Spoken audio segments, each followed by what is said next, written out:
कर्म तेरे अच्छे हैं तो किस्मत तेरी दासी, नियत तेरी साफ है तो घर में मथुरा काशी। नियत तेरी साफ है तो घर में मथुरा काशी। आज हम जीवन के उस बुनियादी तत्व पर विचार करेंगे जो कि हमारे समग्र जीवन का और जन्म जन्मांतर का करता है, भोगता है।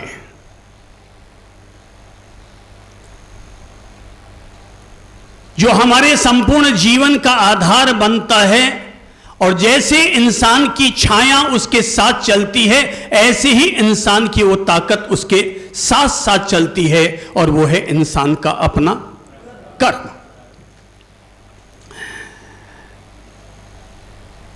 कर्म ही इंसान को पुरस्कृत करता है और कर्म ही आदमी को दंडित करता है। अच्छा कर्म आदमी को पुरस्कार दिलाता है और गलत कर्म आदमी को दंड दिलाता है। दुनिया में कोई व्यक्ति भगवान से डरे या न डरे, पर हर आदमी को अपने कर्म से तो जरूर डरना चाहिए। भगवान से न डरने के लिए इसलिए कह रहा हूं कि भगवान तो शायद एक बार अगर नाराज हो जाए तो वापस क्षमा भी कर सकते हैं, राजी भी हो सकते हैं, पर कर्म ये किसी को भी माफ नहीं करता। जिसने जैसा किया है उसको वैसा ही दंड मिलना है। कहते हैं कि भगवान अगर सृष्टि का संचालक है तो भगवान भी अगर किसी को फल देता है तो वही फल देता है जिसने जैसा कर्म किया है। जो जस कर ही सो तस फल चाखा। जो जैसा कर्म करता है उसको वैसे ही फलों का स्वाद झेलना पड़ता है। तो इसलिए बुनियादी बात आज हमें सबसे पहले यह समझ लेनी चाहिए कि आदमी को अगर सबसे ज्यादा किसी के प्रति सजग और सावधान रहने की जरूरत है तो एक ही चीज है, और वो है हमारा कर्म। मेरा कर्म यहां मेरे साथ है और आपका कर्म यहां आपके साथ है।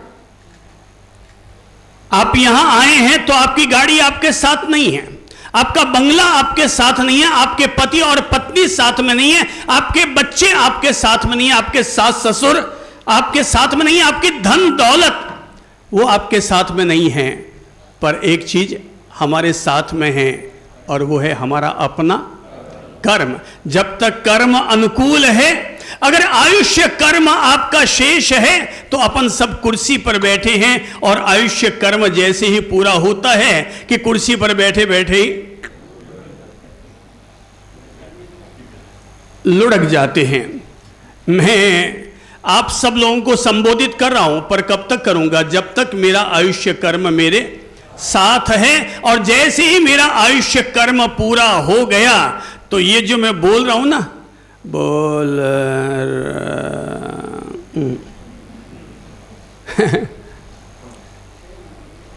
ये वाक्य भी पूरा करने का समय नहीं देता है जब व्यक्ति का आयुष्य कर्म पूरा हो जाता है। इसलिए हर व्यक्ति को सावधान कर रहा हूं और सावधान रहने की जरूरत है, और वो है अपने कर्मों से सावधान रहो। पग पग पर अपने कर्म से सावधान रहो। हर कार्य करते समय अपने कर्म से सावधान रहो। किसी ने पूछा, प्रभु कर्म क्या है? मैंने कहा, जैसा हम सोचते हैं, जैसा हम बोलते हैं और जैसा हम करते हैं, इस क्रिया की जो प्रतिक्रिया होती है उसी का नाम कर्म है। क्रिया की प्रतिक्रिया का नाम कर्म है। अब जैसा हमने कर्म किया है, प्रतिक्रिया भी वैसी ही लौट कर आएगी। अब अगर हम कुएं में जाकर बोलेंगे गधा, तो वापस क्या गणेश लौट कर आएगा? तो गणेश लौटाने के लिए हमें क्या करना पड़ेगा? अपने मुंह से भी गणेश का ही सम्मान भरा शब्द उच्चारित करना पड़ेगा। हम बोल तो रहे हैं गधा, अब कैसे लौट कर आएगा भाई? गणेश लौट कर कैसे आएगा? ये लाइफ और कुछ नहीं है, ये एक इको साउंड है। जैसा बोलोगे वैसी अनुगूंज हम पर दुगुनी तिगुनी चार गुनी लौट कर आएगी। भगवान का काम है तथास्तु। आप मंदिर गए होंगे तो मंदिर में भगवान की एक मूर्ति ऐसे मिलती है जिसमें हाथ कैसा है, एक बार हाथ कर लो सभी लोग। अब भगवान की मूर्त है, आप सब लोगों को भगवान ही बनना है एक दिन। अपन सब लोगों को एक दिन भगवान ही बनना है। और भगवान किस रूप में बनना है अब समझो। ये हाथ है सब लोगों का ऐसे। अब इसका मतलब क्या है, निकालो अर्थ क्या है इसका। हाँ, एक ने कहा सुखी रहो, दूसरा बोलिए तथास्तु, तीसरा बोलिए आशीर्वाद। अब बोलते जाइए, चौथा बोलिए क्या है इसका मतलब। वो कहते हैं जैसा मन में भाव है वैसा। ये एक सीक्रेट समझ लीजिएगा। मंदिर में ये जो मूर्ति का स्वरूप बनाया गया है ये इसलिए नहीं है कि तुम 100 तरह के पाप करो और भगवान के पास जाकर के उनके हाथ की तरफ नजर डालो और सोचो कि मेरे तो सारे पाप भगवान ने माफ कर दिए हैं। ऐसा नहीं कि 10 तरह के गलत काम किए और गंगा जी यमुनोत्री जी में पवित्र नदी में स्नान किया और हम समझे कि हमारे सारे पाप धुल गए। भाई अगर ऐसे सारे पाप धुलते तो दुनिया के सारे डाकू एक ही डुबकी में तिर जाते। उनको साधु बनने की जरूरत नहीं रहती। साधु बनने की जरूरत उन्हें इसलिए पड़ी क्योंकि उन्हें पता है डाकू बन करके हमने 20 साल तक उल्टे कर्म किए हैं, अब इनको धोने के लिए वापस हमें उतना ही पुरुषार्थ करना पड़ेगा। तो मंदिर के भगवान वो हमें आशीर्वाद तो देते हुए नजर आते हैं, पर आशीर्वाद में वो वही देते हैं जैसे हमने कर्म किए हैं। जैसे हमने कर्म किए हैं, हम भगवान के मंदिर में गए, वो कहते हैं तथास्तु, जैसा तुमने किया वैसा तुम्हें वापस मिल जाए। अगर तू अच्छे भाव से आया, अच्छे कर्म करता हुआ आया तो तुम्हें अच्छा फल मिल जाए। बुरा कर्म करता आया, बुरे भाव हैं तेरे, तो तथास्तु तुम्हें उसका बुरा फल मिल जाए। तो ये क्या है मुद्रा, तथास्तु। अरे भाई भगवान के लिए भी नहीं, बल्कि कोई संतान अगर मां बाप को भी धोख लगाने जाता है, दिन में तो उनका जी बाढ़ता है और सुबह जाकर के धोख लगाता है, तो मम्मी पापा क्या कहेंगे, तथास्तु, जैसा तूने किया भगवान तुम्हें वापस वैसा ही दे। तो ये तथास्तु है आशीर्वाद। इसलिए मंदिर में जाना श्रेष्ठ है, माता पिता को प्रणाम करना श्रेष्ठ है, पर उससे कहीं ज्यादा श्रेष्ठ है अपने कर्म को अच्छा रखना। अगर हम अच्छा कर्म करते हैं तो विश्वस्त रहो हमें इसका शुभ फल अवश्य मिलेगा। फिर टेंशन पालने की जरूरत नहीं है। अगर हम अच्छे कर्म के साथ अपना जीवन जीते हैं तो आज अगर कोई मुसीबत आ भी गई, कोई समस्या लग भी रही है, तब भी मैं कहूंगा टेंशन मत पालो, तुम अपने अच्छे कर्मों पर भरोसा रखो। वो अच्छा कर्म तुम्हारा सहयोग अवश्यमेव करेगा।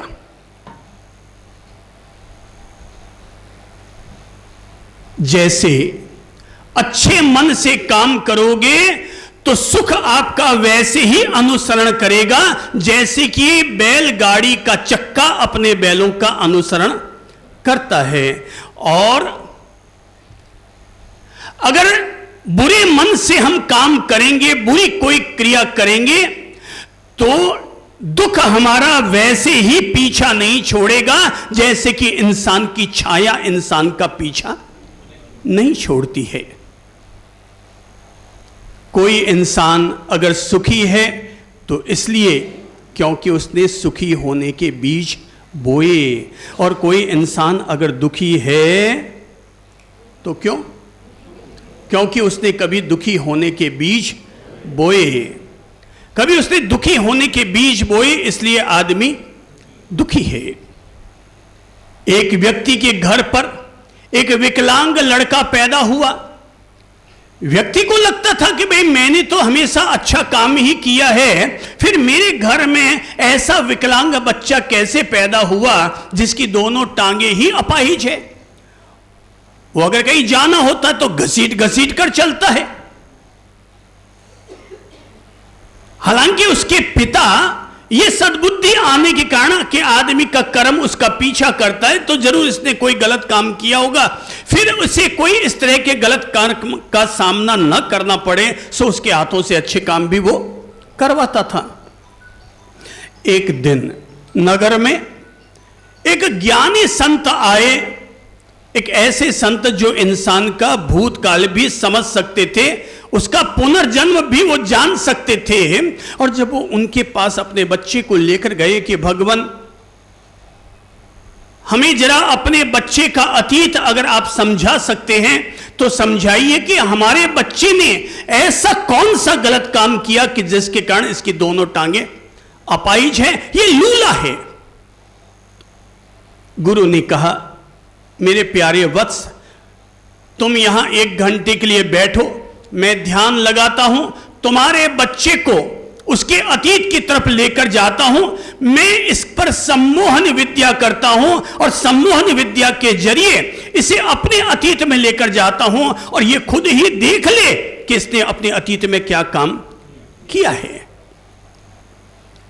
अब वो सम्मोहन विद्या का प्रभाव, सम्मोहन विद्या का प्रयोग किया गया और बच्चे को कह दिया गया कि ध्यान करने बैठ जाओ, अब मैं तुम्हें तुम्हारे अतीत की तरफ लेकर जाता हूं। ध्यान को गहराई देते चले गए और गहराई देते देते आखिर उस बच्चे ने, उस युवक ने अपना अतीत देखना शुरू किया। अब क्या देखा अतीत? सावधान सावधान सावधान। उस लड़के ने देखा कि पूर्व जन्म में वो कोई किसान था, अपने खेत पर खाना खाने के लिए बैठा। वो जैसे ही खाना खाने के लिए बैठा, उसने थाली में बाजरी का सोगरा, बाजरी की रोटी रखी, अचार निकाला, सब्जी निकाली और थाली में रखी। तभी सोचा मैंने हाथ तो धोया नहीं, सो खड़ा हुआ हाथ धोने के लिए। वो खड़ा हुआ मटकी की तरफ गया और इधर एक कुत्ता फिराक में बैठा था कि कब मौका लगे और कब मैं मेरी पेट पूजा कर लूं। अब वो जैसे ही हाथ धोने के लिए खड़ा हुआ, इधर कुत्ता, कुत्ते को ऐसे तो लोग झट से रोटी डालते नहीं है, तो वो भी तो अपने पेट का इंतजाम तो करेगा ना, तो वो तो फिराक में रहता है कब मौका लगे और कब मैं अपना पेट भरूं। तो उसने जैसे ही देखा कि रोटी रखी गई है थाली में, वो हाथ धोने के लिए खड़ा हुआ और इधर कुत्ता सरपट दौड़ा और सीधा रोटी को उठाया और भाग गया। कुत्ते को जब रोटी मिलती है ना, तो कुत्ता फिर ज्यादा दूर तक नहीं जाता है, वो बगल में ही बैठ करके और अपनी रोटी खानी शुरू कर देता है। ये कुत्ते का नियम है। ऐसे कुत्ते को दुत करो तो लंबी दूर लगाता है भागने के लिए, पर रोटी मिल जाए तो वहीं पास में बैठ कर अपनी रोटी खानी शुरू कर देता है। वो मान कर चलता है कि लोगों में इतनी दया और करुणा तो है ही कि अगर मुझे रोटी मिल गई तो मेरी रोटी को अब वो वापस छीनने का काम नहीं करें। क्यों रोटी छीनेंगे? भाई कुत्ते ने अब रोटी ले ली है तो कुत्ते का मुंह लग गया तो अपन खाएंगे क्या? नहीं खाएंगे। सो कुत्ते ने भी वो रोटी ले ली और मस्ती से खाने लगा। वो किसान आया, पगड़ी पहनी हुई, और जैसे देखा कि कुत्ते ने रोटी ले गया, क्या आएगा? गुस्सा। हाँ, बस गुस्सा ऐसे ही पैदा होता है, छोटे छोटे से नुकसान पर गुस्सा पैदा हो जाता है। अब जैसे ही गुस्सा पैदा हुआ, उसने आव देखा ना ताव, किसान के पास मोटा लठ था। भाई खेत में कोई जानवर ना घुस जाए इसलिए वो मोटा लठ रखता था, तो मोटा लठ अपना उठाया और उठा करके पीछे से धीरे से गया और ले जाकर के कुत्ते की दोनों टांगों पर पीछे से जोर की लाठी मारी और कुत्ता करने लगा आए आए आए आए। अब कुत्ता रोने लगा, रोटी तो छिटक गई और कुत्ते की दोनों टांगे टूट गई। अब वो घिसट रहा है, बोले अब आया तुझे अक्ल ठिकाने आई तेरी? पता चला कि मेरी रोटी चुराने का क्या परिणाम मिलता है? तोड़ डाली साले की दोनों टांगे, अब आएगा मजा। चल अब तू कहां भागेगा, किसके पास भागेगा रोटी लिए? ओहो, एक तो किसी की टांग तोड़ी और ऊपर से उसका आनंद भी व्यक्ति ले रहा है। उस लड़के ने देखा कि वो जो उसने टांगे तोड़ी है और उसके बाद जो उसका आनंद ले रहा है, हिंसा का भी आनंद, किसी को नुकसान पहुंचाए जाने पर उस नुकसान का भी आनंद ले रहा है। पता चला वो कुत्ता जब तक जिया तब तक घिसट घिसट कर चला, और जब भी वो चलता हुआ उसके खेत की तरफ आता तब तब अपना मुंह करके 2 बार जरूर भौंकता, और भौंकते का मतलब था तथास्तु तथास्तु तथास्तु।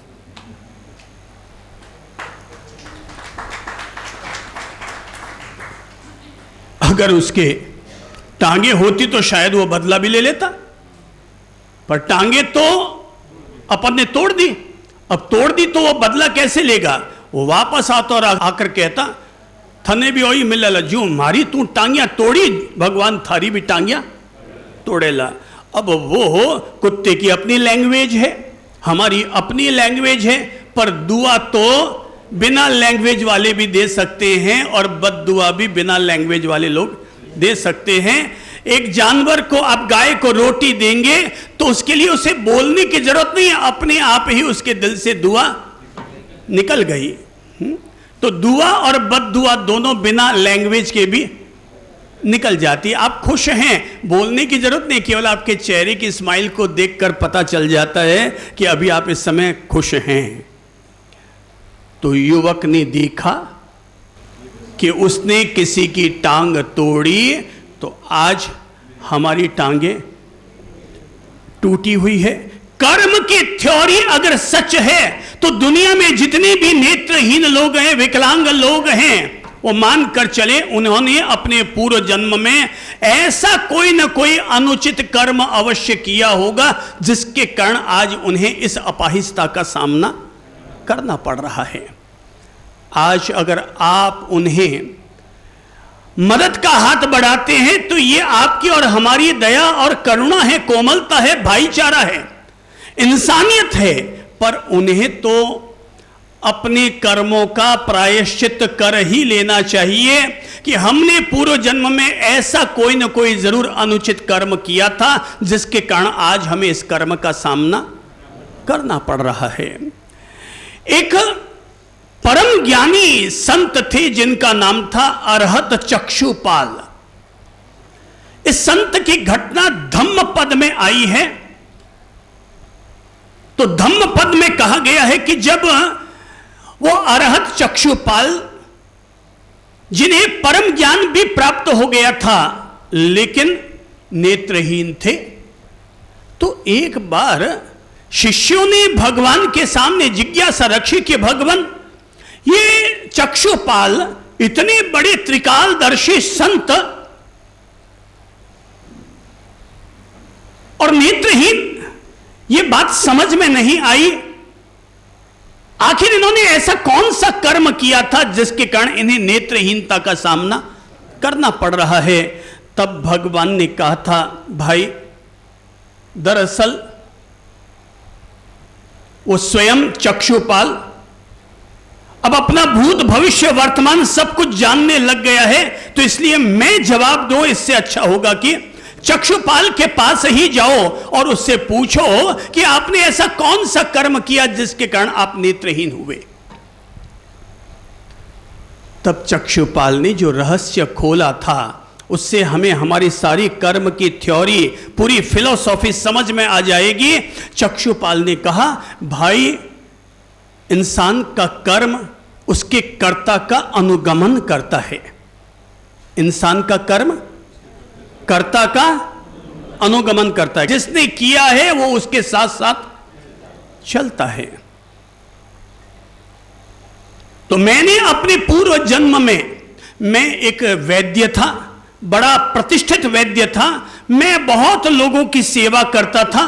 मैं इतनी सेवा करता था कि उसके कारण तो मैं मर करके ये इतना बड़ा ज्ञानी संत बना हूं। पर मैंने एक दफा मेरे यहां पर आई हुई एक महिला ने मुझे मेरी फीस देने के लिए बड़ी आनाकानी की और कहा कि मैं तो पैसे नहीं दूंगी।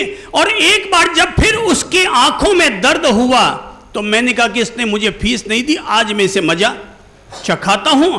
अब मेरे पास मौका आ गया मजा चखाने का, तो मैंने इसकी आंखों में ऐसा सूरमा डाल दिया जिसमें मैंने जहर मिलाया पहले, और वो सूरमा मैंने इसकी आंखों में आंच दिया। वो महिला अंधी हो गई, उसकी आंखों की ज्योति चली गई। भाई, मैं आज अगर अंधा हूं तो मेरे द्वारा पूर्व में किसी की आंख फोड़ने का परिणाम ये आया है कि आज मैं नेत्रहीन हूं, आज मैं अंधा हूं। ये कर्म की थ्योरी है। जो भी व्यक्ति अपने अपने कर्म बांधता है वो अपने कर्मों का सामना उसे करना ही पड़ता है। मैंने अगर संत जीवन मेरे उदय में आया तो निश्चित तौर पर मैंने पूर्व जन्म में ऐसा कोई प्रबल पुण्य किया होगा कि जिसके कारण मेरे जीवन में यह त्याग का मार्ग उपलब्ध हुआ। यह त्याग का मार्ग, ये मानव जाति के कल्याण का मार्ग, ये स्वयं का कल्याण और जगत कल्याण का मार्ग मुझे उपलब्ध हुआ, तो जरूर मैंने कोई पूर्व जन्म में पुण्य किया होगा। तो कर्म के दो ही तो रास्ते हैं, या तो पाप और या फिर पुण्य। अच्छा कर्म, गुड डीड पुण्य है, बैड डीड पाप है। हमारा बुरा कर्म हमारा पाप है और अच्छा कर्म हमारा पुण्य है। तो बुरा कर्म किया है तो लौट कर मिलेगा, और अच्छा कर्म किया है तो भी लौट कर मिलेगा। कहते हैं कि एक दफा भगवान महावीर अपना उपदेश दे रहे थे, तभी एक देव प्रकट होकर के आया उनका उपदेश सुनने के लिए। समझिएगा, तो देव बड़ा दैदीप्यमान लग रहा था, इतना दैदीप्यमान कि वहां पर बैठे हुए अन्य राजा महाराजा भी चौंक पड़े कि हमने भगवान की सेवा में कई देवी देवताओं को आते हुए देखा है, पर यह देवता तो कुछ अद्भुत ही लग रहा है। तो बोले हुआ कैसे, ये क्या है? तो भगवान ने कहा ये इंसान के शुभ कर्मों का परिणाम है, जिसके कारण ये देवता अन्य देवताओं से भिन्न है, और इसका दैदीप्यमान मुखमंडल ये सारे देवताओं से कुछ ज़्यादा ही चमक रहा है। बोले क्या हुआ? बोले बस अभी अभी हुआ है, और अभी अभी ये सारा परिणाम आया है। बोले भगवान क्या हुआ?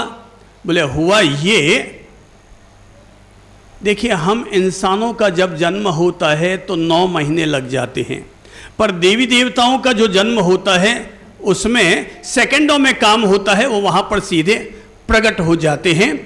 तो कहते हैं कि भगवान ने कहा कि जब तुम्हारी सवारी, तुम्हारी शोभा यात्रा श्री प्रभु के दर्शन के लिए आ रही थी, तो इतनी चहल पहल सड़क पर होते हुए देखकर सड़क के किनारे बने हुए एक सरोवर में एक मेंढक था, और मेंढक के मन में आया कि ये लोग देखो तो सही कहाँ जा रहे हैं, कहाँ जा रहे हैं। वो बाहर की तरफ आया तो देखा कि बहुत बड़ी तादाद में सैकड़ों हजारों लोग और जय महावीर जय महावीर जय महावीर कहते हुए आगे बढ़ रहे हैं। आखिर ये लोग जा कहाँ रहे हैं? उसने देखा ये लोग कहाँ जा रहे हैं, किसी के हाथ में झंडा है, किसी के हाथ में ध्वजा है, किसी के हाथ में कुछ है, और वो जय महावीर कहते हुए जा रहे हैं। और जय महावीर महावीर सुनते सुनते उसे लगा कि जहाँ पर ये जा रहे हैं वहाँ पर मैं भी जाता हूँ। उसने सुना तो पाया कि ये स्वयं भगवान आए हैं, स्वयं तीर्थंकर आए हैं जगत के जीवों का उद्धार करने के लिए। तो बोले मैं भी जाता हूँ, मैं भी मेरा उद्धार करके आऊँ, पर मैं जाऊँ भगवान के पास कैसे जाऊं? क्या खाली हाथ जाऊं? तो मन में आया नहीं खाली हाथ क्या जाऊं, ये इतने सारे लोग जा रहे हैं, सबके हाथ में कुछ ना कुछ है, तो मैं भी तो कुछ ना कुछ लेकर जाऊं। तो बोले क्या ले आऊं? तभी उसकी नजर पड़ी अपने उसी सरोवर में खिले हुए गुलाब के और कमल के फूलों पर नजर पड़ी। उसने एक छोटी सी कली कमल की उठाई और अपने मुंह में उसे दबाई, निकल पड़ा भगवान के दर्शन करने के लिए। अब उसने अब तक भगवान को देखा नहीं था, पर लोगों के मुंह से सुना, सो वो भी मन में बोल रहा है जय महावीर जय महावीर जय महावीर। अब आपको लगता होगा कि मेंढक कर रहा है डर डर डर डर डर डर, हकीकत में वो क्या बोल रहा है? जय महावीर, जय महावीर, जय महावीर। वो जय महावीर करते करते आगे बढ़ता चला जा रहा है।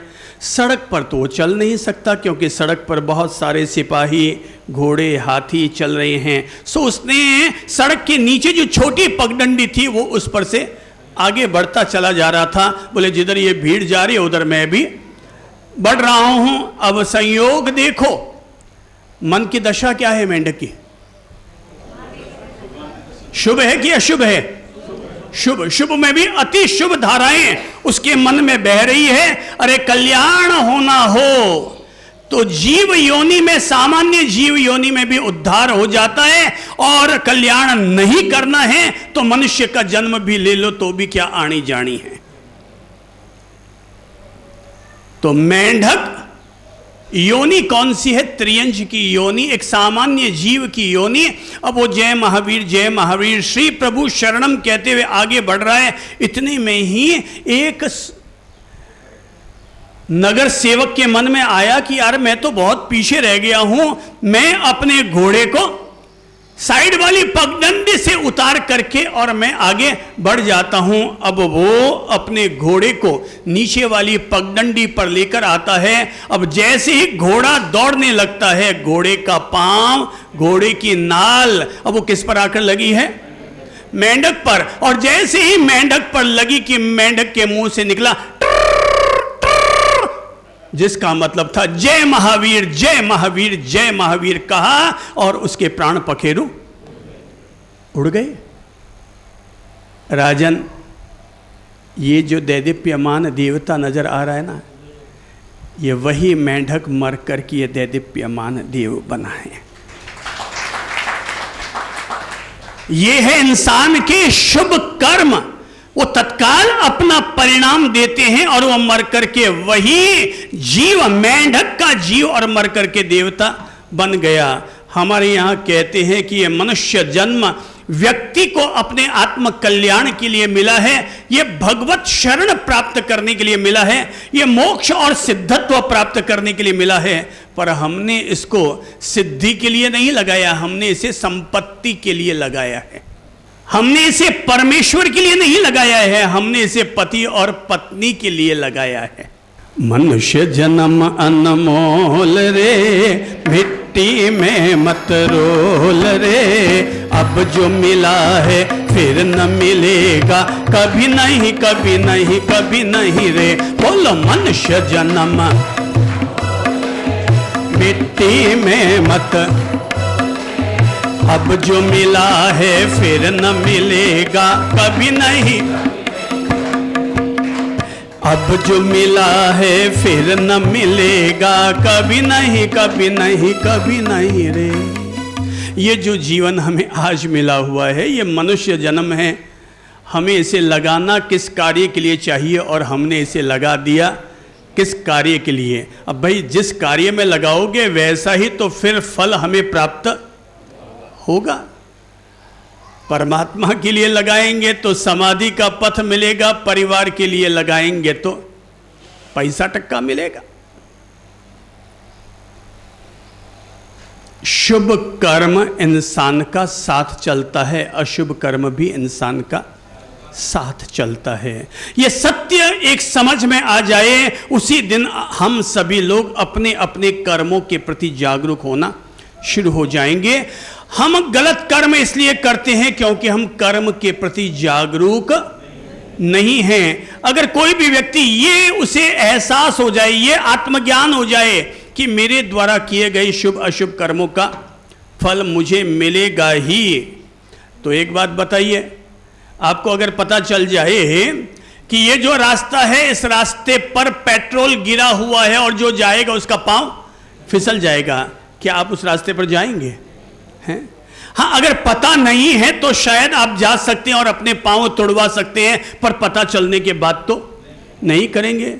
तो भाई अब तक हम अगर गलत सलत करते भी रहे तो इसलिए क्योंकि हमें कर्मों का पता नहीं है।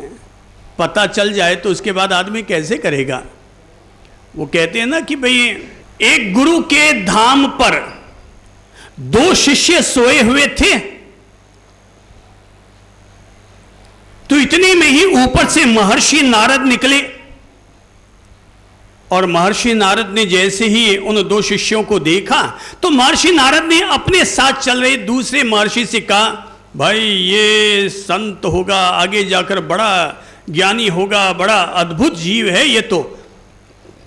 अब वो इस तरह से तारीफ करते हुए महर्षि नारद तो आगे बढ़ गए, पर गुरुजी ने नीचे से महर्षि नारद जी की ये बात सुन ली। बोले यार महर्षि नारद जी गए और उन्होंने नीचे मेरे ये शिष्य सोए हुए और कहने लगे इनमें वो जो देखो वो बड़ा ज्ञानी निकलेगा, बड़ा संत निकलेगा, बड़ा महान पुरुष होगा, पर यहाँ तो दो सोए हैं, अब मैं किसको मानूं कि कौन बड़ा निकलेगा। तो बोले अब पता तो करना पड़ेगा, मेरा सौभाग्य होगा अगर मैं किसी महापुरुष का गुरु बन रहा हूं तो ये मेरा सौभाग्य है। भाई अगर दशरथ के घर पर राम जी पैदा हो रहे हैं तो ये क्या है, किसका सौभाग्य है? ये दशरथ जी का सौभाग्य है कि उनके घर में, उनके राजकुल में भगवान ने अवतार लिया।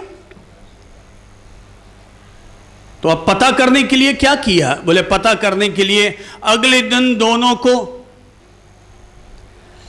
मिट्टी के दो कबूतर बनाकर दिए और कहा कि बच्चों इसे ले जाओ और जहां पर तुम्हें कोई भी देखने वाला ना हो वहां पर ले जाकर इसे एक के दो टुकड़े करके ले आओ। अब पहला शिष्य गया, थोड़ा सा आगे बढ़ा, इधर उधर चारों तरफ देखा, अब कोई भी देखने वाला नहीं है। उसने क्या किया, वो मिट्टी का कबूतर उसको एक के दो टुकड़े कर दिए, ले आया। बोले गुरुदेव मैंने कबूतर के दो टुकड़े कर दिए। समझिएगा, अगर हम मिट्टी के भी कबूतर के दो टुकड़े करते हैं तब भी हमें वही पाप लगता है जो कबूतर को मारने पर लगता है।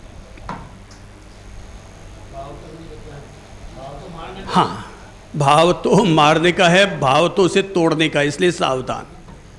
अब वो दूसरा शिष्य वो भी निकला कबूतर को लेकर के, थोड़ा आगे जंगल में गया तो उसे लगा कि भाई गुरुदेव ने कहा था वहां ले जाकर के इसे तोड़ना है, मारना है, जहां पर कोई देखने वाला ना हो।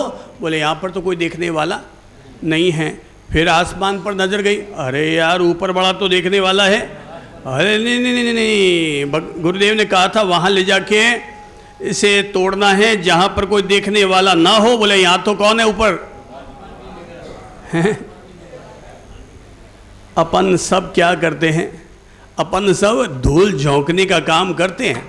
अपन ऊपर वाले को देखते ही नहीं है, ऊपर वाले से घबराते ही नहीं है, अपने देखते हाँ इधर उधर कोई नहीं है। बोले कमरा बंद करो, अब जिसको जो करना है सो कर लो, खरा खोटा जिसको जो करना है, कमरे की चिटकनी लगाई और हमने बंद कर दिया। पर ऐसा करने वाला सामान्य प्राणी है। अब मैं जो बात कर रहा हूँ वो उस दूसरे महापुरुष के होने की संभावना कि जो अब आगे बढ़ रहा है। बोले ऊपर तो देख रहा है, बोले ऊपर देख रहा है, बोले गुफा के अंदर चला गया, पहाड़ों के भीतर गुफा के अंदर। बोले गुरुदेव ने कहा था वहां ले जाके इस कबूतर को तोड़ना जहां पर कोई देखने वाला ना हो। हाँ, यहाँ ऊपर वाला भी देखने वाला नहीं है, गुप्त अंधेरा है। फिर यार दिमाग में अरे कोई और देखने वाला नहीं है, मैं खुद तो देखने वाला हूं, मेरी आत्मा तो देखने वाली है। अब वो दर दर भटक कर आ गया, सुबह गया, शाम को लौट कर आया और आकर गुरु के चरणों में कबूतर रख दिया और कहा कि गुरुदेव मुझे तो दुनिया में ऐसी कोई जगह नजर नहीं आई जहां पर कोई देखने वाला ना हो।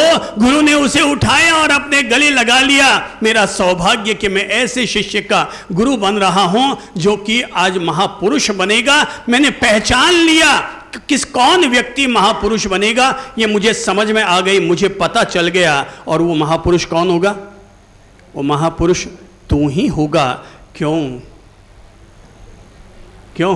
क्योंकि समझ लिया है ये देखने वाला है। ये कर्म अगर समझ में आ गया कि मैं जो कुछ भी करता हूं वो कर्म कोई देखने वाला है, मैं दुनिया की आंखों में धूल झोंक सकता हूं, पर अब उस सर्वज्ञ की आंखों में धूल कैसे झोंकूंगा? जो सारे जगत का ज्ञाता है, मैं उसको धूल कैसे झोंक पाऊंगा? इसलिए कहता हूं सावधान सावधान सावधान। कर्म लौटकर आता है, कर्म लौटकर आता है। कैसे? सरल उदाहरण से समझिए। मान लीजिए एक बॉस ने अपने कर्मचारी के द्वारा गलती हो जाने पर उसे डांट लगाई और एक चांटा भी मारा। समझिएगा, समझ लो अपन सारे वो बॉस हैं, क्योंकि अपन भी ऐसा काम कर बैठते हैं। तो बॉस ने अपने कर्मचारी के द्वारा गलती हो जाने पर उसे डांट भी लगाई और ऊपर से चांटा। कर्मचारी को बहुत बुरा लगा, लेकिन कर्मचारी अब बॉस को कैसे बोले, क्योंकि डरता है कहीं वापस कुछ बोल दिया तो बॉस नौकरी से निकाल देगा। अब वो अपने घर पर गया, उसने अपना गुस्सा किस पर निकाला? उसने अपना गुस्सा निकाला अपनी बीवी पर। अब जब आदमी को गुस्सा आया हुआ रहता ना, तब उसको छोटी सी बात भी बहुत बड़ी लग जाती है। बात बड़ी होती नहीं है पर उसको लग जाती है बहुत बड़ी, क्योंकि उसके खुद के माइंड के टेम्परेचर हाई हो रखे हैं। सो उसने अपना गुस्सा किस पर निकाला? अपनी घरवाली पर। गुस्सा आया, निकाली दो गालियां और एक चांटा भी जड़ दिया। घरवाली को भी गुस्सा आया, वो कौन सी मॉम की बनी हुई कि चांटा खा करके वो चुप रह जाएगी। पर गुस्से का नियम है, गुस्सा हमेशा नीची ढलान की ओर बहता है। गुस्सा कभी ऊपर चढ़ाई की तरफ नहीं चढ़ता, वो हमेशा ढाल की तरफ बहता है। सो बीवी ने अपना गुस्सा किस पर निकाला? अपने बड़े बेटे पर। बड़े बेटे ने अपना गुस्सा निकाला अपने छोटे भाई पर, दिया एक चांटा। छोटे भाई ने अपना गुस्सा निकाला बगल में बैठे कुत्ते पर। गुस्सा आया और उठाई लाठी और दे मारा कुत्ते को। आ गया साला फोगट का खाने के लिए। उसने अपना गुस्सा कुत्ते पर निकाला।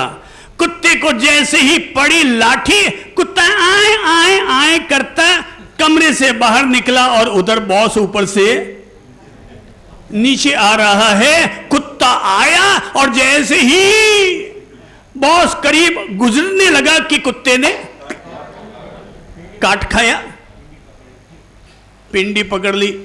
ये क्या है? ये क्या है? कर्म लौट कर आता है। इधर डांटा, उधर मारा, उसने उसको मारा, उसने उसको मारा, उसने इसको मारा, इसने इसको मारा, इसने इसको मारा, और आखिर में तो उसी को लगा जिसने अपनी ओर से गलत कर्म किया था। इसलिए कहता हूं, कर्म तेरे अच्छे हैं तो किस्मत तेरी दासी, और नियत तेरी साफ है तो घर में मथुरा काशी। इसे यूं समझिए, एक व्यक्ति पहुंचा बगीचे में, सामने देखा सुंदर सुंदर फल, तो अमरूद के फल लगे हुए थे। मन में इच्छा हुई यार अमरूद खा लो। अब आंख ने देखा अमरूद को। अब अमरूद को तोड़ने के लिए आंख तो जा नहीं सकती, तो गए कौन? पांव। पांव अब जा तो सकते हैं पर तोड़ नहीं सकते, सो तोड़ा किसने? हाथ ने। हाथ ने तोड़ा और आदमी घर पर आया और खाया किसने? मुंह ने खाया, पर मुंह का माल कभी मुंह में रहता नहीं है, वो कहीं और उतर गया, वो अंदर उतर गया। अब अमरूद खाया, बीजों के साथ खा लिया था, पेट दर्द होने लगा और वो रोने लगा, मम्मी। आंख में से आंसू आए। देखा किसने था? आंख ने। आंसू कहां आए? हर कर्म लौट कर आता है। हर कर्म लौट कर आता है। ये कर्मों की लीला है भाई, कर्मों की लीला। बड़े बड़े महापुरुषों को इसने छोड़ा नहीं है।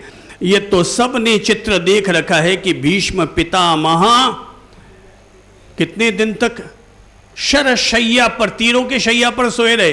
कितने दिन तक? 58 दिन तक वे मृत्यु की शैया पर। और शैया भी कौन सी? तीरों की शैया। आजकल लोग हॉस्पिटलों में रहते हैं, वो 58 दिन तक वो तीरों की शैया पर रहे, और आजकल लोग 58 दिन तक कोई वेंटिलेटर पर रहते हैं और कोई हॉस्पिटल में वो सब लगे हुए ऑक्सीजन और 4-4, 5-5 तरफ की। वो सब क्या? ये सब क्या है? ये सब हमारे कर्मों का भुगतान है। यहीं पर ही सब सारे स्वर्ग हैं और यहीं पर ही सारे नरक हैं। सब यहीं भोगने को मिल जाएंगे। तो कहते वो 58 दिन तक तीरों की शैया पर कौन सोए रहे? भीष्म पितामह, जिनसे पंगा लेने के लिए अर्जुन को भी 10 बार सोचना पड़ता था। अरे देवताओं को भी सोचना पड़ता था कि भीष्म पितामह इतने महान पराक्रमी कि उस समय उनके स्तर का दूसरा कोई पराक्रमी धरती पर था ही नहीं, पर उनकी मृत्यु कैसे हो रही है? कर्म लौट कर आता है।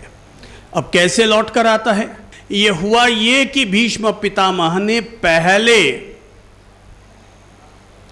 सांप को, जब वो चल रहे थे और रथ के आगे की तरफ कोई सांप आ गया होगा, उन्होंने अपने तीर से सांप को उठाया और उठा करके सीधा झाड़ियों की तरफ फेंक दिया, और वो झाड़ियां कांटों की, बबूल की झाड़ियां थी, और वो जाकर के सीधा धड़ाम से बड़ा सांप उस झाड़ियों के बीच में गिरा और सारे के सारे कांटे सांप के तन में, सांप की बॉडी में चुभ गए।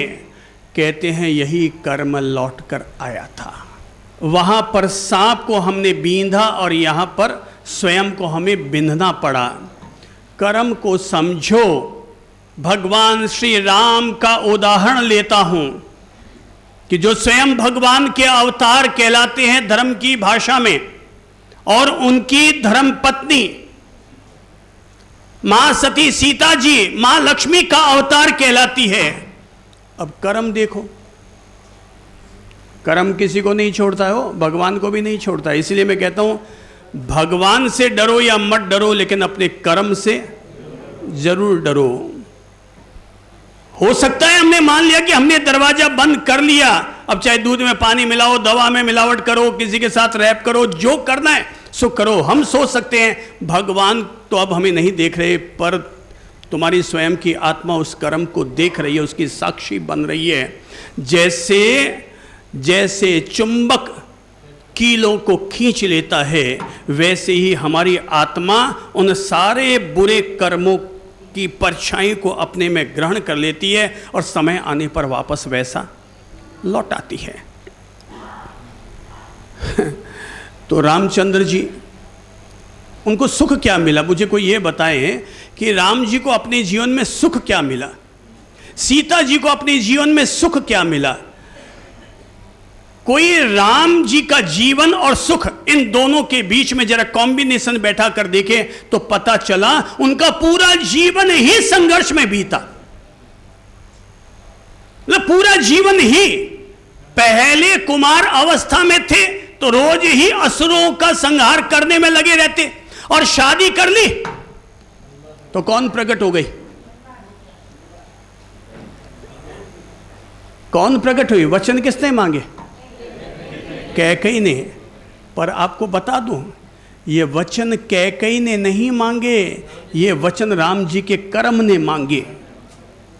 राम जी के कर्मों ने वो कैकेयी का तो रूप ले लिया था, और कर्म जब आदमी का भोगावली कर्म उदय में आता है तो उसे अपने ही घर वाले उसके दुश्मन बन करके और इस तरह के वचन मांग लेते हैं। अब राम जी कहाँ गए? 14 साल के लिए वनवास में। ये क्या है? कर्म है कि नहीं है? ये तो ठीक है, उन्होंने धर्म का पथ नहीं छोड़ा, इसलिए उस कर्म पर भी धर्म की विजय होती चली गई। पर कर्म ने तो अपने उदय काल में कोई कमी नहीं रखी है, और जंगल में रहे तो भी, मतलब जब जंगल मिला, मान लिए वनवास मिलेगा, बोले ये और आदेश दे दिया कि वहां पर तुम केवल कंदमूल खा करके ही अपना जीवन जियोगे। तो 14 साल तक क्या खाया? बादाम का हलवा नहीं, सोने का बरक लगा करके घेवर नहीं। 14 साल तक पेड़ पौधों के फल फूल पत्ते या जो मिला, मतलब प्राकृतिक रूप से जो आहार मिला उन्होंने ग्रहण किया। मैं राम जी का बहुत सम्मान करता हूँ, पर मैं ये समझने और समझाने के लिए प्रेरित कर रहा हूँ कि कर्म कहाँ से क्या उदय आ रहा है। और फिर जंगल में गए तो कौन प्रकट हुआ? रावण। अब सती सीता जी का अपहरण हो गया, फिर कर्म कर्म कर्म संघर्ष। फिर युद्ध, फिर वापस लौट करके सीता जी आई, फिर अयोध्या में लौट करके आ गई, पर कर्म कहां पीछा छोड़ता है। उनके भाग्य में ही नहीं है कि राम सीता जी साथ में रह पाए, यह भी तो भाग्य में होना चाहिए ना। आप पति पत्नी अभी अगर साथ में हैं तो ये आपके भाग्य सवाए हैं।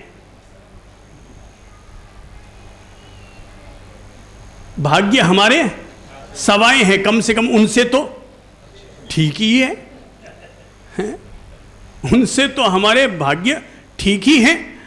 और फिर मां सीता अगर वापस राजमहल में लौटकर आती है तो फिर एक व्यक्ति ने ऐसे नेगेटिव शब्द कहकर के वातावरण को नेगेटिव कर दिया था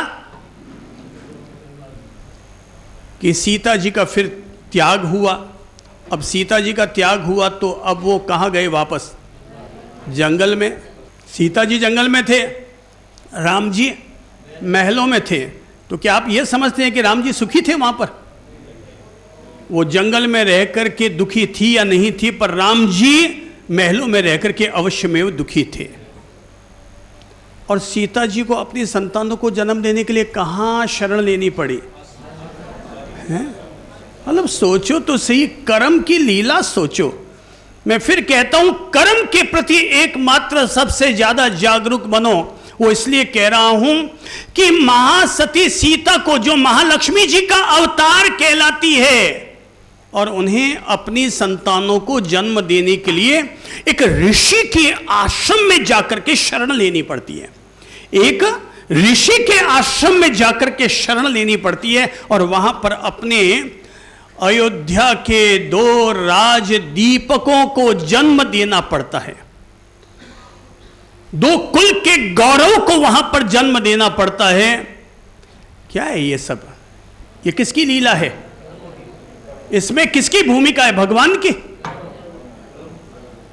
क्या भगवान चाह रहे थे ऐसा हो?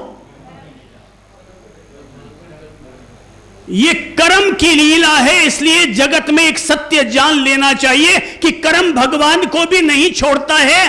भगवान से भी बड़ी ताकत अगर कोई है तो वो कर्म है।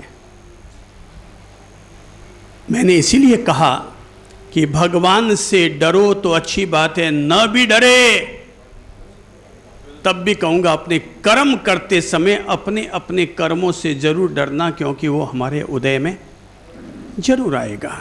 भगवान ऋषभ देव को ले लीजिए। कहते हैं कि उनको दीक्षा लेने के बाद इस धरती के पहले चक्रवर्ती सम्राट आदिनाथ, और जब वो आदि योगी बने तो उन्हें किस स्थिति से गुजरना पड़ता है कि उन्हें संत जीवन लेने के बाद 13 महीने तक निराहार रहना पड़ता है। उनको आहार नहीं मिलता, कर्म लौट कर आता है, कर्म का फल सबको भोगना पड़ता है। भगवान बन गए तो क्या हुआ? कर्म किसी का पिंड नहीं छोड़ता है।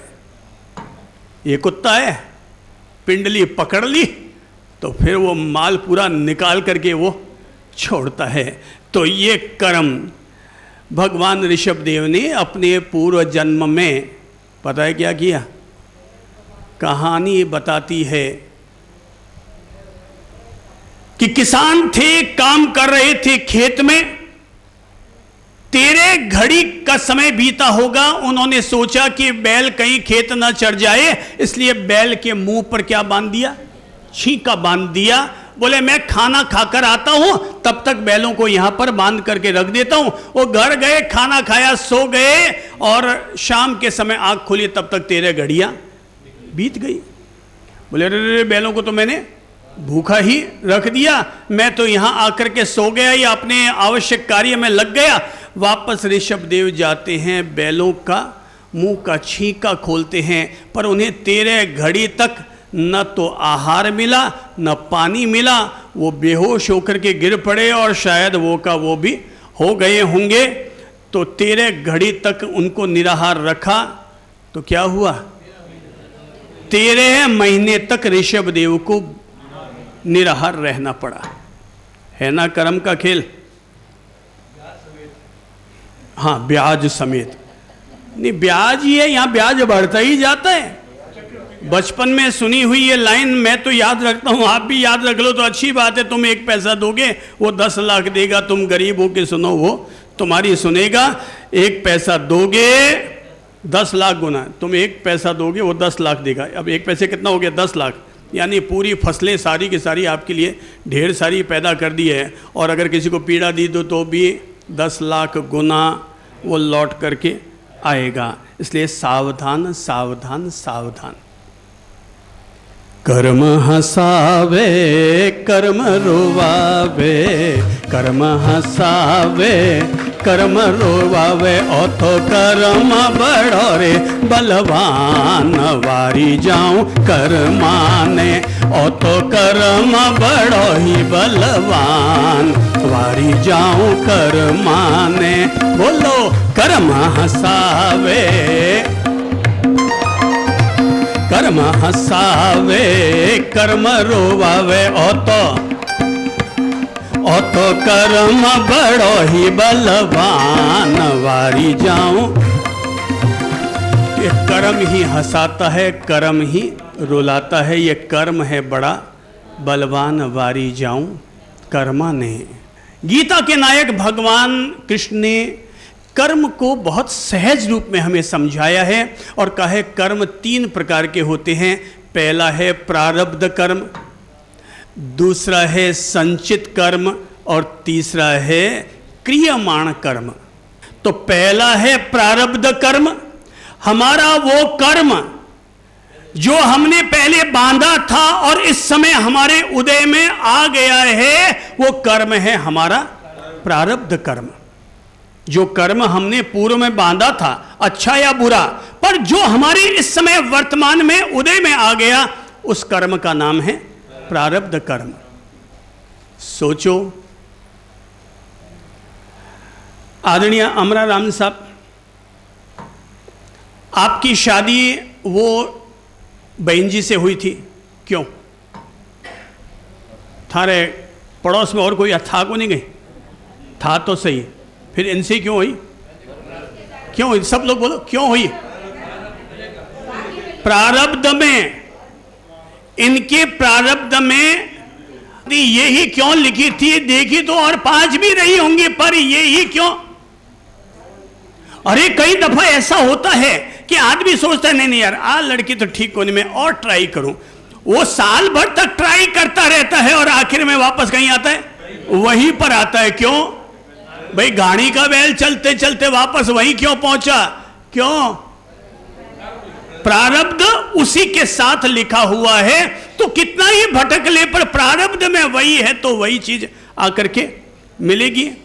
तो कहां जन्म होगा, कैसा रूप मिलेगा, किसके साथ शादी होगी, गरीब रहोगे कि अमीर बनोगे, इन सब के पीछे एक चीज काम कर रही है और वो है प्रारब्ध। और ये कितनी बड़ी बात है कि इंजीनियर बने हुए लोग अपनी डिग्री लिए घूम रहे हैं, नौकरी नौकरी नौकरी, और वो 10वीं पास और फेल वाला छोरा करोड़पति और खरबपति बना हुआ 5-5 फैक्ट्रियां चला रहा है। क्या है वजह? ये है उसका प्रारब्ध, ये है हमारा प्रारब्ध। तो जिसका जैसा प्रारब्ध है और जो उदय में आ गया, हमें उसका सामना करना पड़ता है। दूसरा कर्म है संचित कर्म, वो कर्म जो अभी तक उदय में नहीं आया, पर फिक्स्ड डिपॉजिट में हमारी संपत्ति अंदर में बैंक में जमा पड़ी है, और ये कभी भी अंदर से निकल करके आ सकती है। ये कहां पड़ी है भाई? प्रारब्ध कर्म तो वो है जो संपत्ति हमारे जेब में है, वो तो है प्रारब्ध। और संचित कर्म कौन सा है?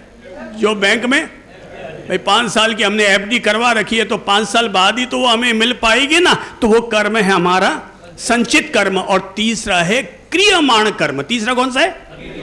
क्रियमाण, अर्थात जो कर्म अभी हम इस समय जो कर्म कर रहे हैं उसका नाम है क्रियमाण, अर्थात जो क्रिया के रूप में अभी जो कर्म हम कर रहे हैं उसका नाम है क्रियमाण कर्म। प्रारब्ध मेरे हाथ में क्या? अब वो तो मैंने जो बांध दिया सो बांध दिया। संचित भी मेरे हाथ में है क्या? नहीं है, पर क्रियमाण कर्म मेरे और आपके हाथ में है। अब जो मैंने या आपने, अब जिसने भी, अब वो न तो आदिनाथ जी के हाथ में है, न महावीर स्वामी जी के हाथ में, और न राम जी के हाथ में, न कृष्ण जी के हाथ में। बोले भगवान का अवतार ले रहा हूं, बोले पैदा होना है जेल में, और बोले जीवन भर ज्ञान की बातें करते रहे, पर स्वर्गवास हुआ तो पार्थिव शरीर का त्याग किया, फिर अपने बैकुंठ धाम में गए तो किसके हाथों मारे गए हैं? हाँ, निषाद, अर्थात एक बहेलिए के, जिनके सुदर्शन चक्र से धरती हिलती थी, ओ भगवान, वो महापुरुष, वो वासुदेव कैसे मरे? एक पांव में बहेलिया का तीर लगा, जहरीला तीर था, लग गया और पार्थिव शरीर का छूटना पड़ा। भाई यह सब कर्मों का खेल है। मैं कहता हूं क्रियमाण कर्म, अपने वर्तमान में जो हम कर्म कर रहे हैं वो मेरे और आपके हाथ में है। प्रारब्ध जो हमने कर लिया, संचित कर्म जो हमने कर लिया, चाहे वो ज्ञान दशा में किया या अज्ञान दशा में किया, अब वो जो किया उसका तो केवल हमें या तो उसका सामना करो या फल भोगो उसका, या तप इत्यादि करके उनकी निर्जरा करो, उनका क्षय करो। पर क्रियमाण कर्म, वर्तमान में जो हम कर्म कर रहे हैं वो आपके और हमारे हाथ में हैं। तो इसलिए जो आज और हमारे हाथ में हैं उसके लिए क्या करो? अपना हर कदम सजगता पूर्वक रखो। जागरूकता पूर्वक कार्य करने वाले व्यक्ति के द्वारा न तो कोई हिंसा होती है, न झूठ बोला जाता है, न चोरी होती है। कर्म हमेशा तभी बंधते हैं जब हम किसी भी कार्य के साथ राग द्वेष को जोड़ लेते हैं, तो वही हमारे लिए चिकना कर्म बनना शुरू हो जाता है। जब हम अपनी किसी भी क्रिया के साथ क्रोध, मान, माया, लोभ को जोड़ लेते हैं, तब वो हमारे लिए कर्म बंधन का कारण बन जाता है। जब हम किसी भी कार्य के साथ हिंसा, झूठ, चोरी, व्यभिचार और परिग्रह को जोड़ लेते हैं, तो वो हमारे लिए कर्म बन जाता है। तो इसीलिए कहूंगा, नंबर 1, सजगता से जियो। बोलो तो भी सजगता से। अपन लोगों ने कल सजगता पर बहुत ही प्यार पूर्वक जीवन की सही समझ प्राप्त की थी कि सजगता पूर्वक जिए ताकि कर्म बंधन न हो। अब हम लोग कैसे कर्म बांध लेते हैं? जैसे गाड़ी निकाली, फर्र, और स्कूटर चला दिया, नीचे कीड़े कीड़े चल रहे थे, हमने मार दिया। हमने चूल्हा जलाया और नीचे चींटियाँ चल रही थी, हमने झट से गैस चालू किया और चींटे मर गए। सामने से एक मच्छर आया और हमने कैसे मार दिया उसको? कैसे बच्चे कैसे करते हैं? यूं। और ये हमने एक कर्म बांध दिया। ये हमने क्या किया? एक कर्म बांध दिया। उसको अपना जीवन जीने का अधिकार है, हम केवल उसे यूं उड़ा दें, भाई जाओ, भाई जाओ। आपको लगता है घर में जाले नहीं जमने चाहिए मकड़ी के, आप जाले साफ कर दीजिए, मकड़ी को कहीं और भेज दीजिए, वो अपना जीवन कहीं और जाकर के जिए, पर मारे नहीं। कर्म बंधन बनेगा, वही फल मिलेगा जो किसी ने किसी की टांग तोड़ी, आंख फोड़ी, तो वो अंधे, हम भी क्या हो जाएंगे? अंधे। वो कहते हैं कि साहब कहीं करो साहब, मारे तो 18 साल हो बिट्टो मर गयो, मारे घर में 18 साल हो बिट्टो मर गयो। अब क्यों मरियो? सोचो क्यों मरा? हमने किसी को असमय में मारा होगा, उसकी जान ली होगी, तो हमारे हाथ से हीरा छट गया। कर्म की थ्योरी अगर समझ में आ जाएगी तो आपको लगेगा ही नहीं कभी मुझे रोना चाहिए और कभी हंसना चाहिए। लगेगा भाई मेरे अपने कर्मों का परिणाम है, मैंने जरूर ऐसा कोई गलत काम किया होगा, वही आज मुझे भुगतना पड़ रहा है। इसलिए ना कोई जन्म है ना कोई मृत्यु है। उस जीव का आपके घर पर, मेरे घर पर जन्म लेने का योग था, जन्म ले लिया, और जब उसका आयुष्य पूरा होना था वो हो गया। कर्म को समझ लो तो हमारे क्रियमाण कर्म अच्छे हम कर सकते हैं। आज अगर आप अपनी तरफ से गौशाला में जाते हैं और 100 रुपये का घास डालकर आते हैं, यह हमारा शुभ क्रियमाण कर्म है कि अशुभ? शुभ। हमें इसका फल मिलेगा कि नहीं? विश्वस्त रहो कि हमें इसका फल जरूर मिलेगा। भगवान का काम है तथास्तु, गायों को घास खिलाए तो मैं तुम्हें कभी भूखा नहीं रखूंगा। तो क्रियमाण कर्मों के प्रति हम सावधान रहें। हम प्रमाद में पड़कर अज्ञान की अवस्था में कोई भी तरह का अशुभ कर्म न करें। हम मन से, हम वाणी से, हम काया से ऐसी कोई क्रिया न करें जो क्रिया हमारे लिए कोई प्रगाढ़ कर्म बंधन का कारण बन जाए। कर्म के 4 स्तर भगवान महावीर ने, तीर्थंकर ने अपनी त्रिकालदर्शिता के साथ में ये कर्म के 4 स्तर बताए हैं। पहला है स्पृष्ट, दूसरा बद्ध, तीसरा निधत्त और चौथा है निकाचित। ये तो शास्त्रीय भाषा हुई। अब मैं अपने हिसाब से समझा देता हूं। अच्छा, जरा सोचो कि हम 2 कपड़े लेते हैं। एक कपड़ा है सूखा हुआ और एक कपड़ा है गीला। सूखे कपड़े पर अगर मिट्टी लगेगी तो कितनी देर रहेगी? हाँ, बिल्कुल ठीक आपने, जैसे हम झड़काएंगे और मिट्टी नीचे गिर गई है। अब दूसरा कपड़ा है गीला कपड़ा, मिट्टी लगेगी तो चिपक जाएगी। पर फिर वापस अगर कपड़ा सूख गया तो फिर झटका के हम उसे साफ कर लेंगे या वापस साबुन लगा के हम साफ कर लेंगे। अब तीसरा कपड़ा एक और लाता हूं, और वो है रसोई घर में जिस मसोते को आप यूज करते हैं वो चिकना कपड़ा। अब उस कपड़े को धोते में, सफाई करने में कितनी ताण पड़ेगी? पूरी, हाँ, सोडा साबुन रगड़ते जाओ तब भी वो अपने ओरिजिनल रूप में लाना उसके लिए बहुत भारी काम है। ये क्या है? ये तीनों कर्म की अलग अलग स्थितियां हैं। एक है सूखा कपड़ा, भाई मुझसे गलती हुई, मैंने कह दिया भाई साहब सॉरी, मुझसे गलती हो गई, सॉरी। ये कौन सा कर्म है? ये स्पृष्ट कर्म है। आया कर्म चिपका, सूखा कपड़ा था और मैंने सॉरी कहा, आपने भी कह दिया ओह नहीं भाई साहब कोई बात नहीं है, भाई मैंने आपको टक्कर लगाई, आप नीचे गिर पड़े हैं और आपके यहां पर खरोंच भी लग गई है, तो मेरा कर्म बंधन तो होगा ना। पर जैसे ही मैं खड़ा हुआ और मैंने भाई साहब आपको खड़ा किया, भाई साहब सॉरी भाई साहब, मुझे ध्यान नहीं रहा, वाकई मैं सॉरी कहता हूँ, गलती हो गई, आपके स्कूटर को चोट लग गई हो तो मैं पैसे भी दे देता हूँ। ये कौन सा कर्म हुआ? स्पृष्ट कर्म। आया, चिपका, सॉरी कहा और मामला रफा दफा हो गया। अब दूसरा कर्म आ रहा है बंद गया। अगले ने, हमने कार की पूरी वो कर डाली, या वो गया पुलिस में और मामला दर्ज कराया और अगले दिन पुलिस भी हमारे पास आ गई। ये कौन सा कर्म है? बंद गए अब हम उससे। तीसरा कर्म है निधत्त। तीसरा कर्म कौन सा है? निधत्त। उसने हमें जेल भी दिलवा डाली। अब चौथा कर्म बन रहा है निकाचित। हम बाहर निकल करके आए और उसके साथ सारी की सारी जो भी हमारे मन में खरास खुमारी थी सब की सब हमने उस पर निकाल दी और उसको इतना नुकसान पहुंचा दिया कि अब वो अपने पांव पर खड़ा भी नहीं हो पा रहा। ये कौन सा कर्म बन गया? निकाचित। कौन सा कर्म बन गया? निकाचित। इसलिए स्पृष्ट कर्म, बद्ध कर्म को तो क्षय किया जा सकता है, पर निदत्त और निकाचित कर्म का सामना करना बहुत भारी काम है। इसका भुगतान होते होते हमारे पसीने निकल जाते हैं। हाँ, कई जन्म लग जाते हैं।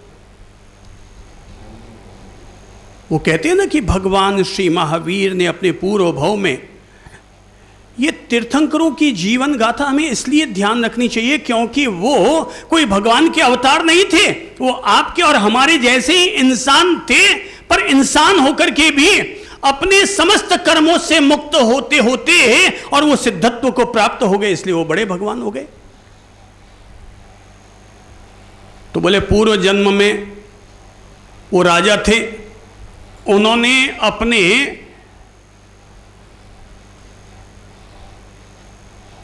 कर्मचारी को आदेश दिया, अंगरक्षक को, कि भाई जब मुझे संगीत चल रहा है, जब मुझे नींद आ जाए तो संगीत बंद करवा देना। अब वो अंगरक्षक तो संगीत मस्तीदार वाला चल रहा था, वो भी भूल गया कि भाई राजा ने क्या आदेश दिया। अब वो नृत्यांगनाएं नृत्य कर रही थी, वो उसी में मस्त रहा। और सुबह की 4 बज गए। अब 4 बज गए तो जैसे ही राजा की आंख खुली, बोले अरे अभी भोर होने को आ रही है, तुमने संगीत बंद नहीं कराया, मैंने क्या आदेश दिया था, जब मुझे नींद लग जाए तो संगीत बंद करवा देना। अब ये राजाओं की एक सबसे बड़ी कमी है कि वो अपनी तौहीन बर्दाश्त नहीं कर पाते हैं। अब जो लोग तौहीन बर्दाश्त नहीं कर पाते हैं उनके हाल क्या होते हैं वो सुनाता हूं। तो बोले राजन आदेश ध्यान नहीं रह पाया और मैं इनको देखने में लग गया। बोले ये आदेश की अवहेलना कर रहा है, मैंने कहा और इसने पालन नहीं किया, इसके कान में खौलता हुआ शीशा डाल दिया जाए। और उसके कानों में खौलता हुआ शीशा डाल दिया गया। कर्म, ये निकाचित कर्म बन गया है। ऐसा कर्म कि जो काटने से कटने वाला नहीं है। भले तीर्थंकर बन गए और भले तपस्या करें और फिर भी वो कर्म इंसान का कटने वाला नहीं है, वो भोगना ही पड़ेगा। और आप में से कितने लोगों ने देख रखा है महावीर के कान में कीले ठुकने वाला चित्र? कितने लोगों ने देख रखा है? हाथ ऊपर करके बताइए तो। अच्छा, मतलब कितने लोगों ने देख रखा है? दोबारा हाथ ऊपर कीजिए तो। लगभग सब ने ये चित्र देख रखा है कि कान में कीले ठुके थे महावीर के। पता है ये कौन से कर्म का उदय था? ये वही कर्म था जो उन्होंने पूर्व जन्मों में अपने अंगरक्षक के कानों में खौलता हुआ शीशा डलवाया था। वो कर्म लौट कर आया और महावीर के कान में कीले ठोके गए है ना। भगवान नहीं बच सकते, तीर्थंकर नहीं बच सकते, फिर अपन तो है किस बात की मूली। ये निकाचित कर्म है। इसको आप यूं समझिए, देखिए स्पृष्ट कर्म। चुंबक लीजिए हाथ में, अब हाथ में चुंबक लीजिए और सामने कई सारी सुइयां रखिए। चुंबक ले जाइए, पास में क्या होगा? ये कर्म ऐसे ही आते हैं हमारे पास। हम जो शुभ अशुभ कर्म करते हैं ना, जैसे चुंबक और वो सारी की सारी सुइयां करीब आ गई। चुंबक के पास में सुइयां आना, ये क्या है? स्पृष्ट कर्म। हमने हाथों हाथ उनको अलग कर दी तो क्या हो गया? खुल गई। अब क्या होता है, एक सुई लो या 5-7 सुइयां ले लो। अब हमने उसमें, ये सुइयां सबकी सब अलग अलग हैं, पर अगर हमने इसमें डोरी से या धागे से बांध दिया तो अब सब क्या हो गई? बद्ध। अब तीसरे में क्या हो गया?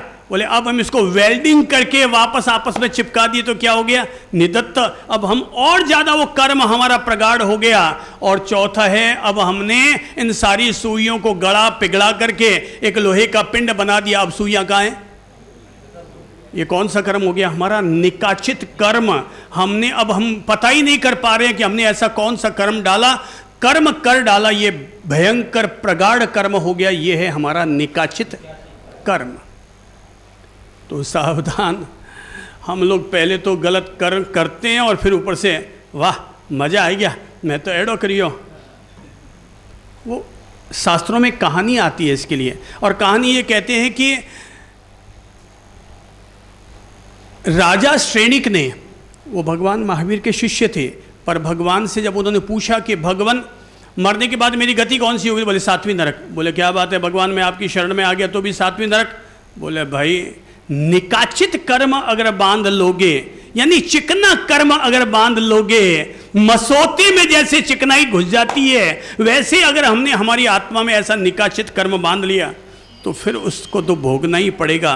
बोले क्या किया? बोले याद करो, तुमने कुछ समय पहले जब शिकार के लिए निकले थे तो तुमने एक ही तीर से हिरण का भी शिकार किया और हिरणी के बच्चे का भी शिकार किया, और तुम वहां पर पहुंचे और बोले सबको दिखाया, देखा मेरी तीरंदाजी का कमाल देखो, मैंने हिरण को और हिरणी के बच्चे को, मैंने दोनों को एक साथ मार डाला, ये मेरे तीरंदाजी का कमाल है। एक तो तूने पाप किया और ऊपर से उसकी अनुमोदना भी कर रहा है कि मैंने कितना ऊंचा काम कर डाला, मैंने कितना बहादुरी का काम कर डाला। ये जो तूने निकाचित कर्म किया है इसका भुगतान तो तुम्हें करना ही पड़ेगा। सावधान सावधान सावधान। हम क्या करें कि जिससे कि हमारे ये ऐसे प्रगाढ़ कर्म बंधन न हो? तो अनुरोध करूंगा, नंबर 1, भगवान ने कभी 8 प्रकार के कर्म कहे थे। ज्ञाना वर्णीय, दर्शना वर्णीय, वेदनीय, मोहनीय, आयुष्य, नाम, गोत्र, अंतराय, ये 8 तरह के कर्म कहे थे। तो हम क्या करें कि हमें इस तरह के प्रगाढ़ कर्मों का सामना न करना पड़े? तो नंबर 1, और वो है ऐसा कोई काम मत करो कि जिससे हमारी आत्मा का जो मूल ज्ञान गुण है वो ढक जाए। तो क्या मत करो? तो मैं कहूँगा ज्ञान का अपमान मत करो, किसी किताब को फाड़ो मत, किसी किताब या कॉपी को जलाओ मत, पेंसिल को मुंह में लेकर के, पेन को मुंह में लेकर के थूक मत लगाओ, अखबार से पोटी मत उठाओ, अखबार जला करके और कोई काम मत करो, क्योंकि ये सब करने से ज्ञान की अवहेलना होती है, ज्ञान की अवहेलना होती है और हमारा जो ज्ञानावर्णीय कर्म है वो बंध जाता है। तो ज्ञान का सम्मान करो। अगर आपको लगता है मेरे बच्चों में ज्ञान का उदय कम होता है, तो मैं कहूँगा अपनी ओर से ज़रूरतमंद बच्चों को छात्रवृत्ति दिलाओ, उन्हें किताबें दिलाओ, कॉपी दिलाओ, पेन दिलाओ, ताकि हमने जो ज्ञान का अपमान करके, ज्ञान की अवहेलना करके जो कर्म बांध लिए हैं, कम से कम वो कर्म वापस क्षीण होने शुरू हों। दूसरा है कर्म दर्शनावरण, अर्थात अपनी ओर से कोई व्यक्ति अगर मंदिर जा रहा है तो आप जरूर जाएं, आपसे मंदिर जाया जाता है तो जरूर जाओ, पर अगर मंदिर नहीं जा पाते हैं तो कोई दूसरा जा रहा है तो उसमें अंतराय मत डालो, आलोचना मत करो। भाई वहां क्या पड़ा है, वहां तो बाठा है, उसमें क्यों जा रहे हो, वहां क्या है, वो तो मस्जिद है, वो तो गुरुद्वारा है। अरे भाई वहां पर लोग अपना नतमस्तक होने के लिए जा रहे हैं, वहां लोग बैठ करके अपनी आराधना करें और हम उसकी क्या कर रहे हैं, निंदा और आलोचना कर रहे हैं। तो ऐसा करने से हमारी आत्मा की जो अंतर्दृष्टि है वो अवरुद्ध हो जाती है और हमारे भीतर चाहते हुए भी श्रद्धा और आस्था पैदा नहीं हो पाती है। तो मैं कहूँगा भाई प्रतिदिन मंदिर जाओ, बड़ों का सम्मान करो, गुरुजनों की सेवा में जाओ। हम जा सकें तो अच्छी बात है, पर कोई जा रहा है तो उसकी आलोचना मत करो कि कहीं पढ़ियो बैठे, कहीं पढ़ियो, क्यों जावे रे तू। अरे भाई पढ़ियो कि नहीं पढ़ियो, तू फिल्म देखने न जावे बेटा, कहीं पढ़ियो है, बड़े कहीं पढ़ियो है, बट्ठे भी तो कहीं नहीं पढ़ियो, थल्ला के अट्ठे नहीं कहीं पढ़ी तो बट्ठे कहीं पढ़ियो है। तू जाने, वो व्यक्ति मंदिर जा रहा है, बोले बाठा है मत जा, तो बोले अब ये जाएगा कहाँ, तो मंदिर नहीं जा रहा तो तू जाएगा कहाँ, दुकान में ही तो जाएगा। तो दुकान में जाकर के वहाँ कौन सा तू लाख रुपए का दान करने बैठा है, वहाँ जाके कौन सा पुण्य कार्य कर रहा है। या तो दुकान में जाएगा तो भी कुछ तो गड़बड़ करेगा, और या चौपाल पर बैठकर ताश के पत्ते खेलेगा, तो ये कौन सा तू पुण्य कार्य कर रहा है। भाई साहब अपन भी जरूर अपनी श्रद्धा और आस्था बन सके ऐसे पुनीत कार्य अवश्य करें, पर कोई दूसरा कर रहा है तो कम से कम उसमें अंतराय तो न डालें। तीसरा काम, हमेशा सत्कर्म करते रहो ताकि हमारे जीवन में साता वेदनीय कर्म, अर्थात जिससे हमारे जीवन में सुख मिले, वो पुण्य कार्य हमारे द्वारा जरूर होते रहने चाहिए, क्योंकि पुण्य का फल हमेशा सुख ही होता है। ये जो लोग भी है ना, जो सुखी आपको दिख रहे हैं ना, बोले साहब जोरदार कोठी है, जोरदार हीरा डायमंड पैरोड आया है, जोरदार है, सेठ दिख रहे हैं, कहीं है, ये अच्छे पुण्य कार्य किए जाने का शुभ फल है। तो अपने द्वारा हमेशा सत्कर्म करते रहो, थोड़ा थोड़ा सा ही करते रहो। अरे थोड़ा थोड़ा सा में भी मटेरियल बढ़ जाता है। आप अगर एक साथ घर में 5 किलो दूध खरीद करके दही नहीं जमा सकते, पर अगर थोड़ा थोड़ा करके आधा आधा किलो करके भी अगर कर लिया ना, तो भी मड़ई तो निकल जाएगी और आपके लिए घी बन ही जाएगा। तो जिसकी जैसी औकात, थोड़ा थोड़ा ही सही सब करते रहो। मूंजीपना छोड़ो, कंजूसाई छोड़ो, और अपने इन हाथों को हमेशा कैसे रखो, यूं कैसे रखो भाई, देवता की तरह। देवता क्या करता है, देता है, तो अपन लोग क्या करें, देने का भाव हमेशा रखें। मौका लगा कि भाई साहब धन्यवाद है, आपने मुझे मौका दिया कि मुझे ये पुण्य फल प्राप्त हुआ, मैं कुछ सेवा में मेरे 2 पैसे लग सके, या मेरी ज़मीन लग सकी, या मेरा ये छपरा आपके किसी के काम आ सका, ले जाओ और इसका उपयोग कर लो। किसी को असाता वेदनीय, अर्थात कभी भी किसी को अपनी ओर से कष्ट मत दो, ये कष्ट लौट कर आएगा। किसी को कष्ट मत दो, पीड़ा मत दो, सहयोग कर सकते हो तो कर दो। आपके पास पैसा भी नहीं है, छोड़ो, आप अस्पताल में जाके अपनी 2 घंटा सेवा दे सकते हो। चौराहे से गुजर रहे हो, एक नेत्रहीन व्यक्ति खड़ा है, आपने उसका हाथ पकड़ा, इस चौराहे से इस पार से उस पार लगा दिया। भाई सत्कर्म करने के भाव होने चाहिए। 100 तरीके हैं सत्कर्म करने के, सत्कर्म करने के 100 तरीके हैं। तो साता वेदनीय पहुंचाओ, असाता वाला काम मत करो। मोहनीय कर्म, चौथा कर्म है मोहनीय कर्म, अर्थात संसार में रहो, सबके साथ रहो, बीवी बच्चे माता पिता सबके साथ रहो, पर उलझ करके मत रहो, मोह माया में उलझ करके मत रहो। जैसे कमल का फूल जल से ऊपर रहता है, वैसे सबके साथ रहो, मगर फिर भी निर्लिप्त दशा के साथ जियो। 5वां नाम कर्म गोत्र कर्म।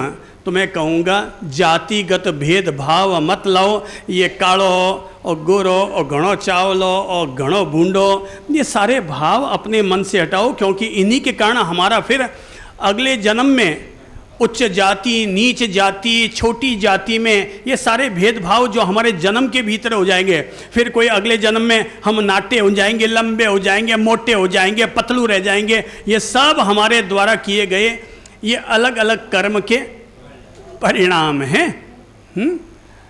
अलग अलग कर्म के परिणाम हैं। कभी भी किसी को ऐसा मत मारो कि हमें छोटी उम्र में अगले जन्म में मरना पड़े। और अंतिम कर्म कह देता हूँ, अंतराय कर्म, अर्थात हमारे हाथों से पुण्य कार्य हो तो अच्छा, नहीं हो तो जो दूसरा कर रहा है उसको अंतराय। आडी मत डाल रे भाया, आडी मत डाल, माल राजा रो लाग रहे, खजांची रो तेल क्यों बढ़ रहे है? माल राजा दे रहे और खजांची क्या कहीं करना महाराज, ऐसा फालतू लोग है, ऐसा भी यहीं उड़ावे, ऐसा बांटे जावेला बार पी लेला, कहीं कोने यूं है। अरे भाई अगला देने वाला दे रहा है, तू क्यों बीच में घोचा डाल रहा है? अंतराय कर्म मत डालो, अंतराय कर्म मत बांधो, अनुमोदना करो। आज अगर हम नाम लेते हैं ना इतने सारे, राम जी के, महावीर जी के, टाटा जी के, बिरला जी के, बिल गेट्स के, क्या ये अनुमोदना कि भाई आप लोगों ने इतना महान जीवन जिया, हम अनुमोदना करते हैं। हमारा भी जितना सामर्थ्य है हम भी उतना पुण्य कार्य करेंगे, पर उतना कर भी न पाए तो कम से कम जिन्होंने इतना किया है हम उनकी अनुमोदना तो अपनी तरफ से कर ही सकते हैं।